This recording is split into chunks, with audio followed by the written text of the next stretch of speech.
any wargame, anytime.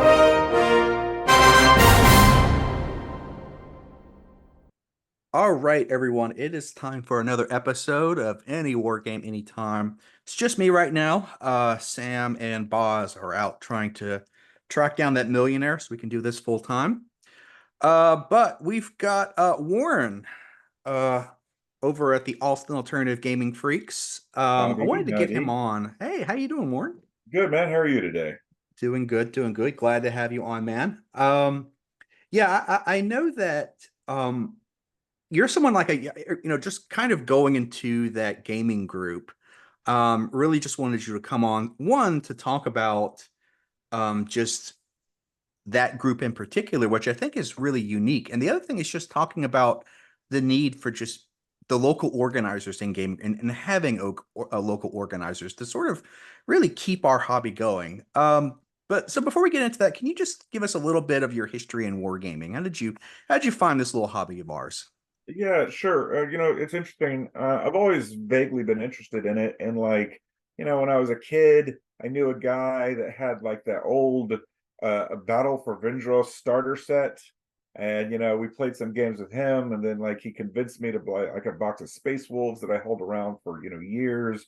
And then I fell out of it. And then every once in a while I'd go into a hobby store and I'd see like a rhino or a predator, and I'd be like, "Oh, I'm gonna paint this tank to look this way or be this cool thing," and because I always liked miniature painting, but I never really got into the hobby itself until 2017 or so. I was going through a dark spot in my time. I was working from home. I was third shift. Me and my wife had separated, and Mhm. my friends would come over, and one day they were like, "Man, you've got to get out of the house.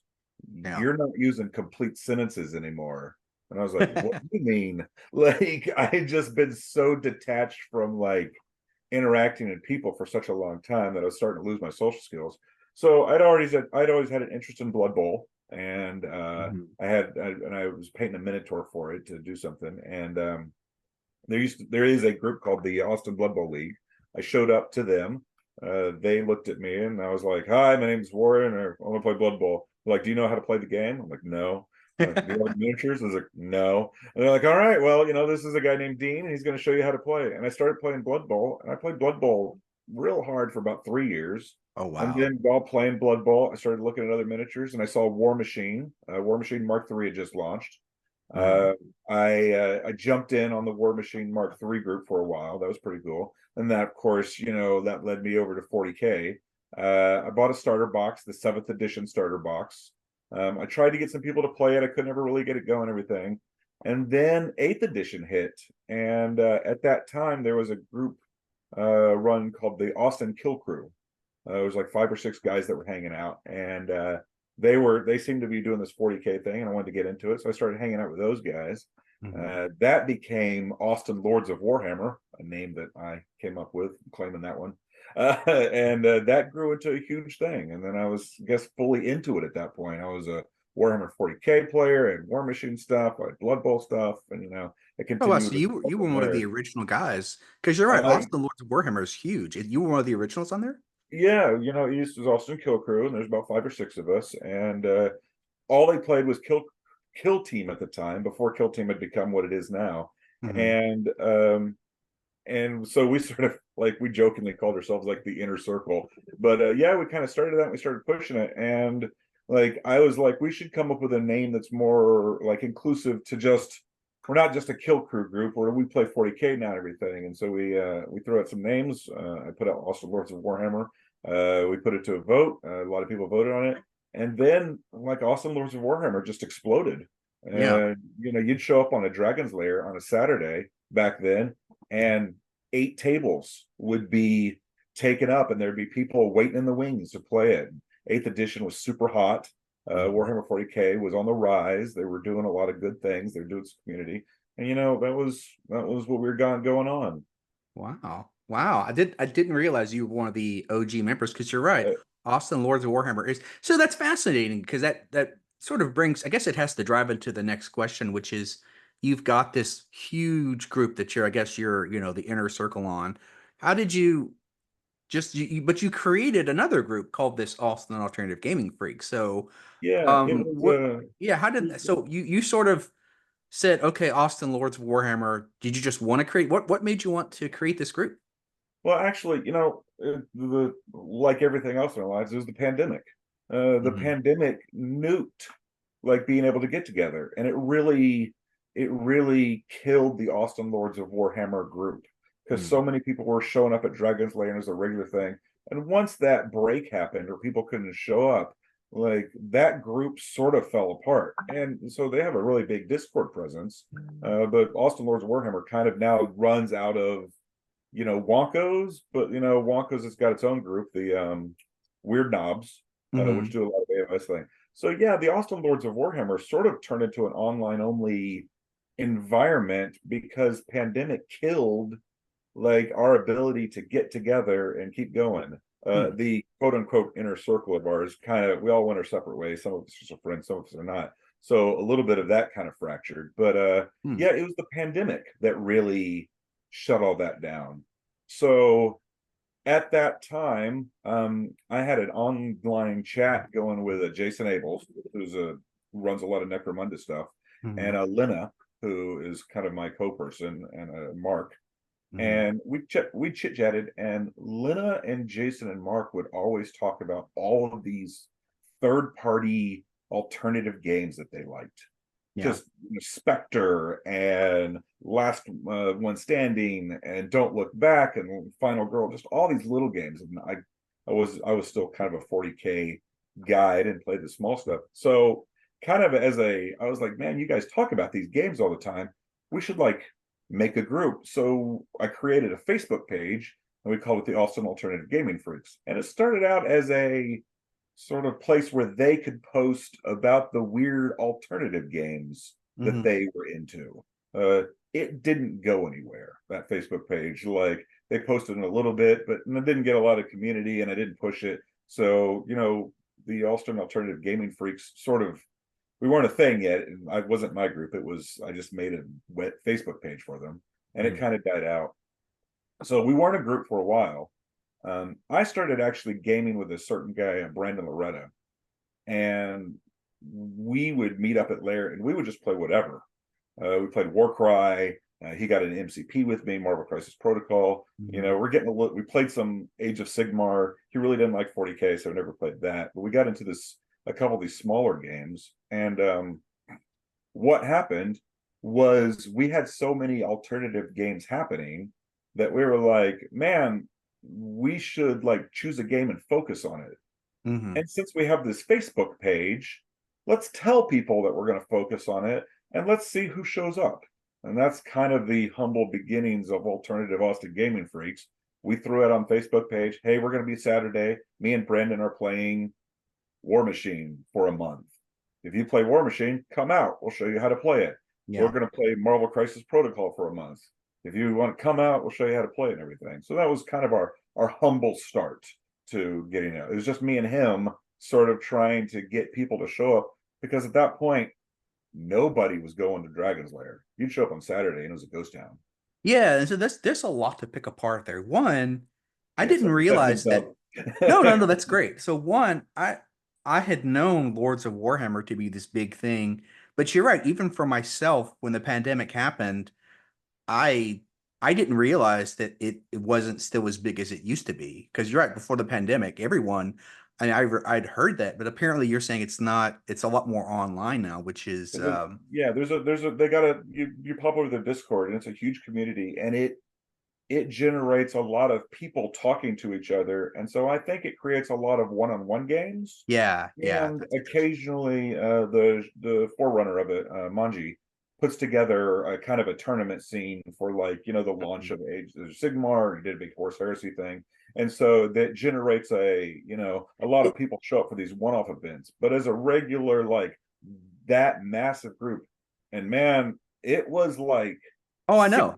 board gamers would show up at Dragon's Lair on Saturday. We took that place over. That's This and I was didn't never had it. realize it had kind of broken down. Like, well, one, and I know I'm part of Austin Wars of Warhammer, and that's how I interact with it. I interact with it very much on a individual event basis. But you're Mhm. right.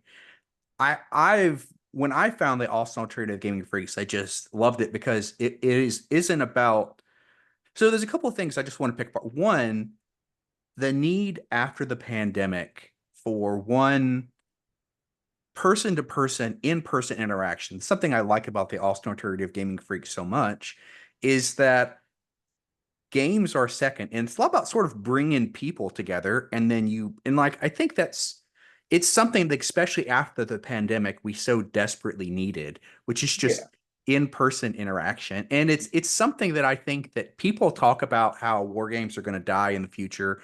I don't think so. I think that it's always going to have a place because people are always going to want to get out, like you said. And I know this, you always want to get out of your house You want to get out of your house and you want to go meet and a talk to person. real people. And And I've done some wargaming stuff online, not a yeah, lot, but a few things, and it's just lacks that personality and that character of interacting with another person and rolling a dice and the jokes that come from of it, telling stories and people watching. There's a community like thing to it that you don't get online. And I mean, Discord's yeah. great, but Discord is I mean, a I lot of play like just online. together.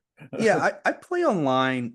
It's sort of I'll play online if I can't get an in-person game in. And, like all things, we've all busy and stuff. Sometimes I can't always get an in-person game, but I always prefer to have that in-person thing. And I always like to say this idea of just walking up and just shaking people's hands, just, hey, how you doing? That kind of thing. It's a thing. One, I think that is so important that we have to talk about it because um one, you were proactive about it. It's something that I think we need more of in the Mhm. community. It's just the ability to say, hey, let me start something. Let me be this local organizer. So one thing I want to say is I definitely want to say thank you, and by extension all our local gaming group organizers. Hey, just thanks to you and to all, because it's a what's the word? It's the most important part of our hobby. Mhm. Those local gaming group organizers Yeah. who really keep the entire hobby alive for all of us. So, hey, thank you so much for all your work. Well, I appreciate it. I I mean, know you're not. I do Yeah, get yeah. something out of it, but I'm always thankful that somebody is appreciative of what we got going on. We should give thanks because it's a thankless job, but it really does. I mean, I'm sure you probably get more complaints. I'm sure this is talking to a lot of gaming group organizers who put in the work. You're not paid, and you probably get more complaints than anything. But no, we should be thanking you because that's how the hobby. It's probably the most important part of the hobby is just your local gaming group organizers. So, So um, it's a community is a big thing, and it is a little thankless, and you deal with a lot of interesting personalities. Wargaming mhm. has a lot of interesting people in it. But yeah, thanks. Yeah. I appreciate the call out for it. So with that view that this is a thankless job, you're going to deal with a lot of interesting people. What advice would you to give to someone who wants to start their local gaming group? What advice would you give? And it was advice I wish I could have given myself, because when we started this, getting attendance was hard. Yeah. Like there were lots of weekends that it was just me and Brandon. Or like we run a War Machine thing and all these War Machine people would show up. But the instant we stopped doing our War Machine focus, like those people disappeared. Hmm. And there were many weekends that like I'd just go there and there would be nobody there, and I'd hang out for a few hours to sort of like be the representative, but nobody showed. And it's I think the main thing to take away from that for myself is perseverance, is to keep doing it, keep putting out the posts, keep saying, hey, I'm getting together at this time, to see like a thing, because eventually Lena was always kind of around, but she started to make it a regular thing. And then Hmm. we got Jake and Beth, Hmm. totally forgotten their last name, but I call them the Red Hammers. Like they Yeah, started yeah. becoming regular. And once you start getting a few regulars, then other people start to see that there's a group growing, and they Hmm. start to become more regular out for it, and they Yeah. start to show up. I ran AAGF for 2 years, and I've been doing it, and we didn't see anybody for Hmm. a year and a couple months. And Yeah. there are a few times I'm like, why am I even doing this? Like, I'm just showing up at Dragon's Lair, wasting my time. I could be doing other things on Saturday. And And you know, I was like, it's not worth it to just show up and have nothing to do, and Yeah. nobody's showing up, and nobody seems really interested, and people walk by, and you kind of give them the pitch, and you shake hands, and like, cool, and everything, but then nothing happened from it. And like Mhm. Discord, you know, I saw it grow a little bit, but then, you know, we got those first regulars, and then it started to snowball. And so, yeah, Yeah. I would say if you want to be a community builder, the first thing you got to do is you got to stick it out. You got to have the Yeah. perseverance to be. You're going to show up and there's going to be nobody there, and you got to be like, well, this is a bad weekend. Next weekend, let's see if we get more people.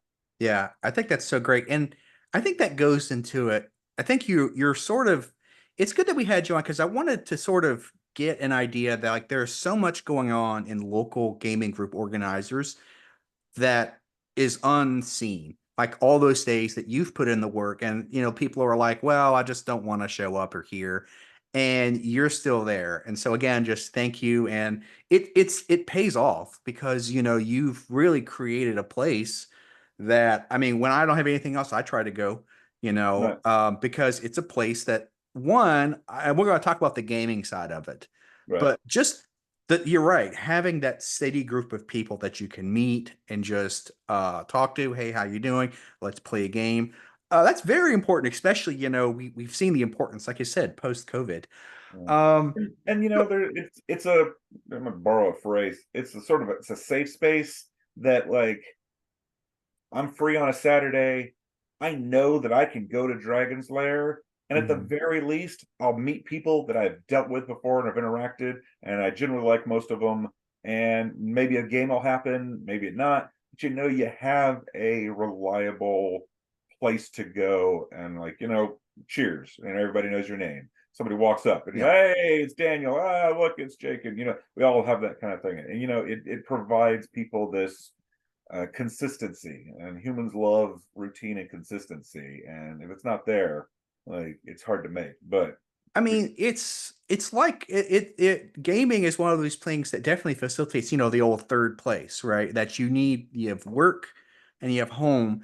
And I think that's just been a big part of how human society has grown is our need for this third place. right, This place that, yeah, yeah. And so it's funny, it's a thankless, but it's a very important thing that you do. So going into that, so the social interaction, but what about the games? So one, as you said, you sort of got into this from.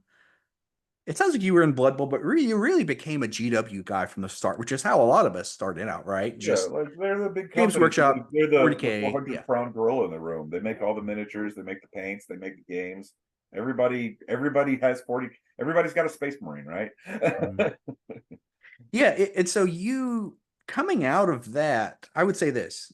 Another part of your thing that you've made this sort of at the very foundation of this group is alternatives. Mm, What made you sort of was there one game? I know you said you talked about your friends who are getting, but was there one game that really inspired you to break away from 40K? Was it War Machine? But you got into that first. Yeah, tell us what was your really alternative game that says this is worth creating a group out of? it wasn't like a specific game. There was one. This is going to be a little backwards, but there was a specific game that made me want to do this, and that specific game was Warhammer 40K. Hmm. Like Warhammer 40K is this Goliath, and but like I think wargamers all kind of go through this like honeymoon phase with the game Mhm. where GW, you buy into it and then the prices start to get through there. And eventually a lot of people are like, I'm not really into the game system, or something happens, or there's the power creep, or there's the codex creep, or there's the constant buying, everything like that. I started to develop, and I don't want to disparage anybody who plays 40K. Yeah, yeah, yeah. I was there, we played it, everybody knows. But I wanted to get away from 40K, Yeah. and in that way, and I'm going to say MCP, Marvel Crisis Protocol, probably was the game that made me be like, okay, there's other stuff here, because we Mhm. tried Warcry out. I was a big fan of War Machine back in the day, but MCP was a thing I bought for Christmas as Yeah. like I like superheroes, and the box is $60 online at Amazon, and I'm like, yeah, sure, I'll give this a shot, whatever. And it sat in my closet for 6 months, not doing anything. And I finally was like, oh, I gotta do something with this, and so I busted it out and I put it together and I played it, and I was like, wow, this is a lot of fun. This is very different than what I'm used to playing. Mhm. Huh. I wonder what else out there is Yeah. really fun that is not my normal thing of playing that I could look into. But the problem is finding people to play those games. Yeah, I think you're hitting, and it's sort of you're hitting my thought process as well, which is about fun. Like my view is about 40K. If you really enjoy playing 40K, play it, have fun. Yeah. I grew up in a time where there really wasn't an alternative to 40K and fantasy. Yeah. Eventually, we got War Machine, but then that was just really two alternatives. And the thing is that like for a while there, I suffered through years where I didn't enjoy 40K. I would really just play for the people. Like you said, I would go up there purely for the social interaction and I would play a game, but I really didn't enjoy the game. And I think nowadays we have this opportunity in the wargaming space to say, if you enjoy 40K, play it, have fun, enjoy yourself. But there is enough games out there and enough people to say, if you want to enjoy the people and enjoy the game, here's a group You have where a you group and can, you have an alternative. yeah. And so it's So not just you, just, hey, I know a lot of awesome, cool 40K players. There's nothing against them. I just don't, me personally, it isn't something I enjoy. And that's why I love about this group so much. And I would love to see other groups think about this idea that, because what I say I traditionally I see is you have gaming groups, but gaming groups are really formed around one game, mhm. right? Yeah, And the thing is that in that gaming group, if you are a person who doesn't enjoy the game, you're sort of, it's like, hey, you get a chance to have a good time, but you're also, I know whenever I was in my 40K game, I would go up there or fantasy and I would just go and hang out with them. Oh, do you want to play? Oh, I'm okay. I'm It's good. like, No, back in yeah, my 40K days, there were many days where I showed up with my army and somebody would walk up and be like, "You want to get a game in?" And I'm like, "Ah, I'm just here to socialize. Like, yeah, I brought yeah. my army because that's the requirement." But Mhm. and more, I found myself just being there to socialize Mhm. and not actually play the game. And it's And because I didn't enjoy 40K. Um, but I've always been more of a social person, and that's why I yeah. try to put the group together because I like that aspect of like people to hang out with and Mhm. a different break from my stuff on Saturday. Also, if you want to play 40K, you can walk into any game store, set Mhm. your army up, yell out, "I want to play 40K," and somebody will walk up to you and be like, "I'll give you a game." But if Yeah. you want to play something else, you have to know a person, or you have to set a thing up, or you have to have a group that only plays that game, and that is a lot harder to do, right? It's also that, and I was with this with Kings of War, that when you do get stuck on the same game, because I was my last gamer group that I was in was Kings of War, and that all we played, and for a while there, all of it was Kings of War. And Kings of War is Yeah, a nice game, but it became basically the game became purely about planning for the next tournament. That's all you mhm. really did. Became a And it's tournament, yeah. fun, but I have always been, and this is another thing that I like about the group, is the idea that I'm a dabbler. I like to just play a game. Okay, let me try something else. Let me try something. And I love that idea about trying something else.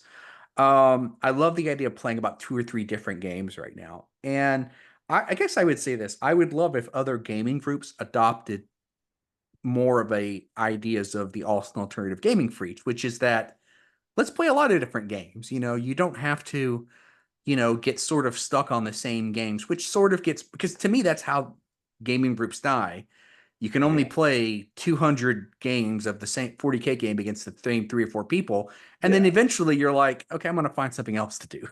It's interesting. They don't have a name per se, but there is a group that I've sort of watched, and it's based around the idea. Like Austin Lords of Warhammer, all we played was 40K. Yeah. And then we all switched to like everybody played Age of Sigmar.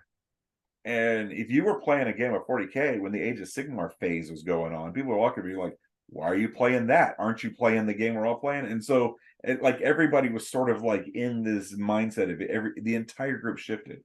Yeah. The group that I joined up with War Machine,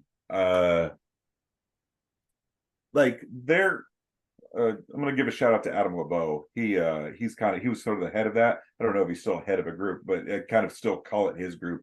Like they all played War Machine, and then they as a group cycled to Monster Apocalypse, and then as a group cycled to MCP.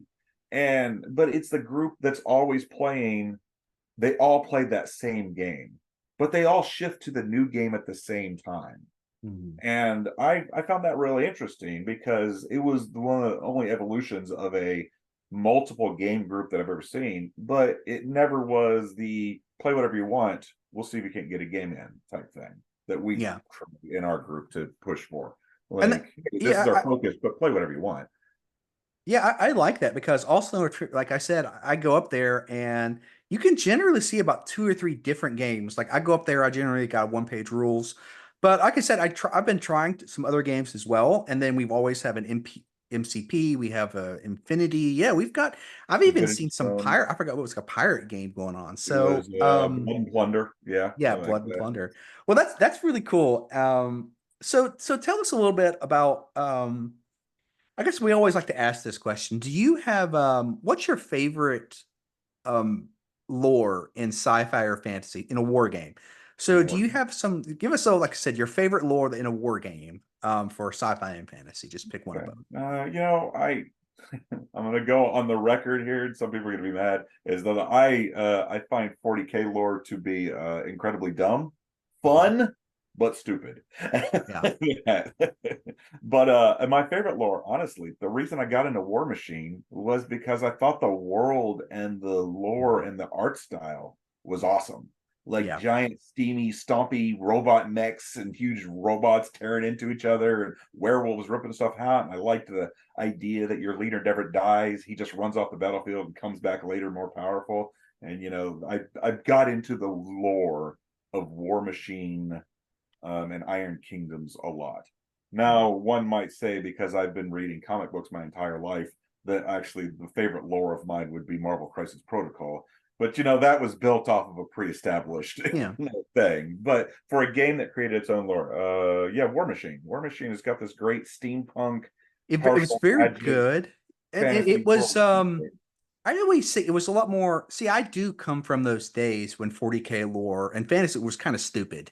And I think that to me, a lot of 40K lore, especially, has sort of gotten this serious approach. It's become a lot more serious these days whenever It takes itself very seriously now. yeah, but back in those days in the 90s, it was so silly, It was you over the know. top. It was wacky. It was It kind was of insane. wacky. It really was just wacky, and I think it has changed with the times. And so I do agree it is stupid, but for me, it used to be good stupid. It used to Right. be just yeah. You can watch something stupid and you can like, what is it they say about Pacific Rim, the movie?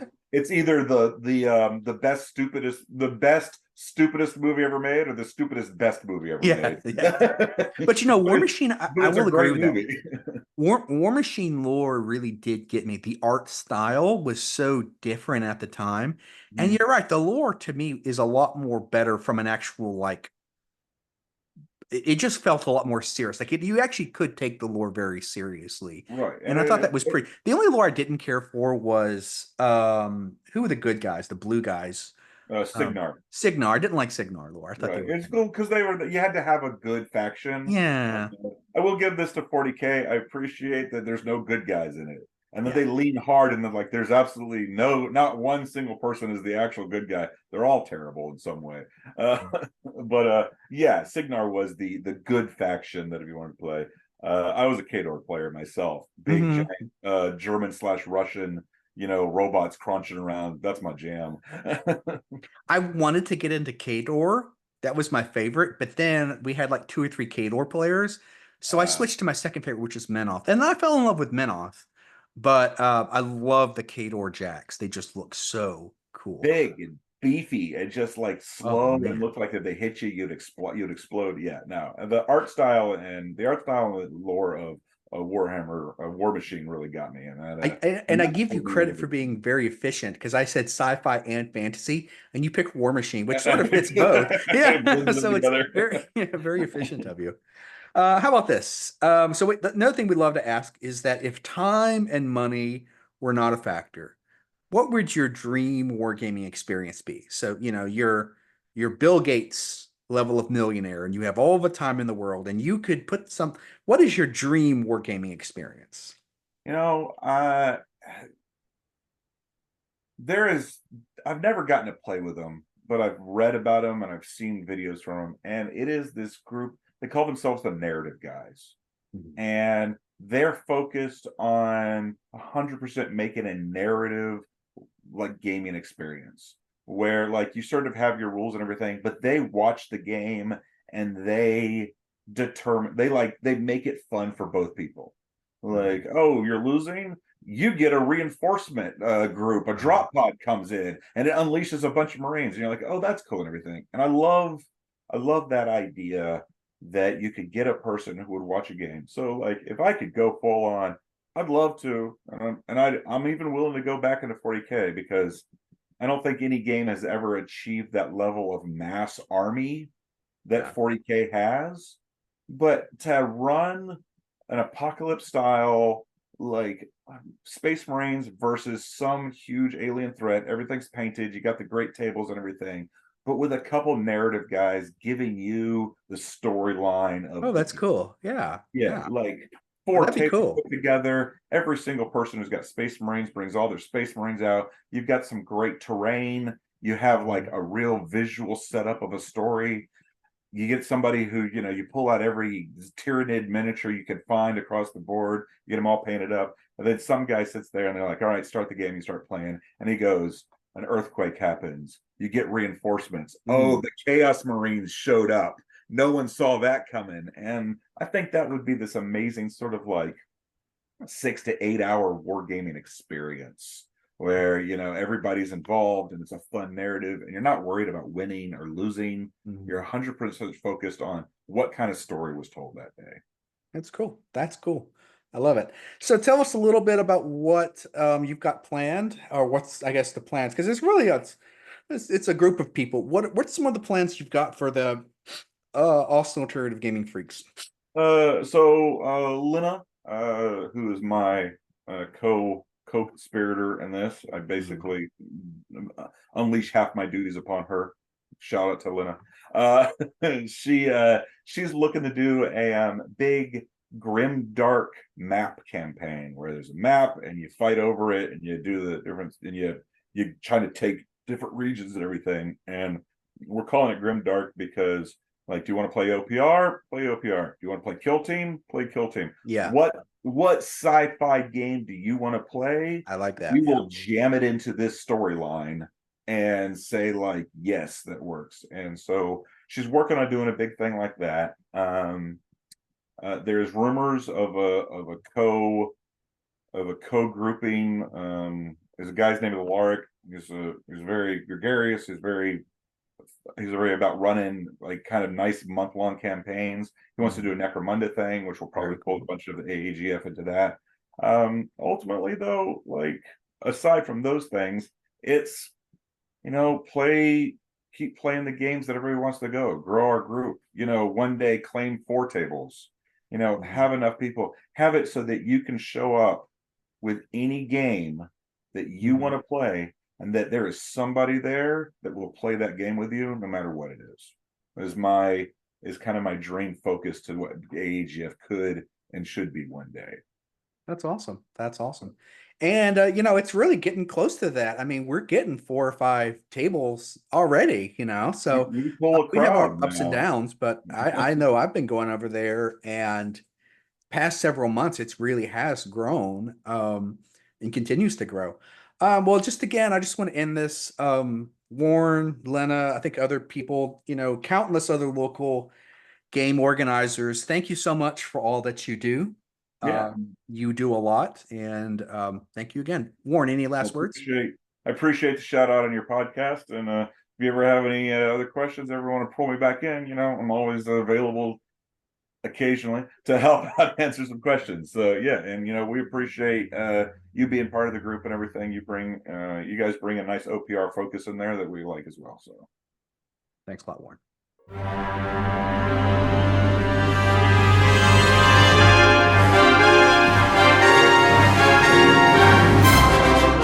Any war game, anytime.